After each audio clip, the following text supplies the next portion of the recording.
Pak, telepon ambulan lah, Pak. Detik-detik kecelakaan maut truk pengangkut paving blok tabrak mobil dan motor di Cimahi.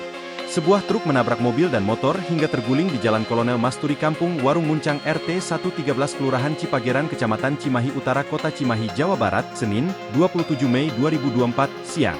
Truk bermuatan paving blok bernopol D8951BY itu menabrak mobil Nissan Grand Livina bernopol D1941XHJ dan sepeda motor Matic bernopol D2592UCM hingga menyebabkan semua kendaraan yang terlibat kecelakaan mengalami rusak parah.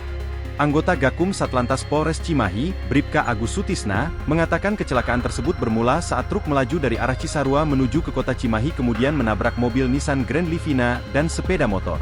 Jadi kendaraan yang terlibat dalam kecelakaan itu mobil truk dengan Grand Livina dan sepeda motor, truknya terguling dan sempat menabrak pohon, ujarnya saat ditemui di lokasi kejadian, Senin, 27 Mei 2024. Ia mengatakan akibat kecelakaan itu 3 orang yang ada di dalam mobil Grand Livina, dan 2 orang pengendara sepeda motor mengalami luka-luka. Sedangkan korban di mobil truk terdata yakni 1 luka dan 1 lagi dinyatakan meninggal dunia.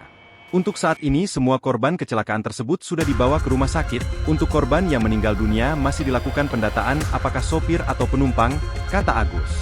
Sementara itu, terkait dugaan kecelakaan pihaknya masih melakukan penyelidikan, karena hingga saat ini masih fokus mengevakuasi semua korban dan kendaraan yang terlibat dalam kecelakaan tersebut.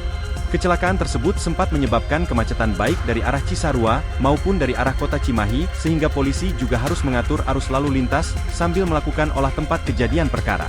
Tapi untuk kronologis dan update secara lengkap masih dilakukan penyelidikan, kata Agus.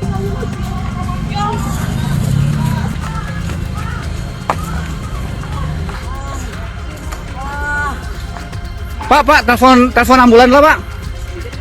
Download Tribun X sekarang, menghadirkan lokal menjadi Indonesia.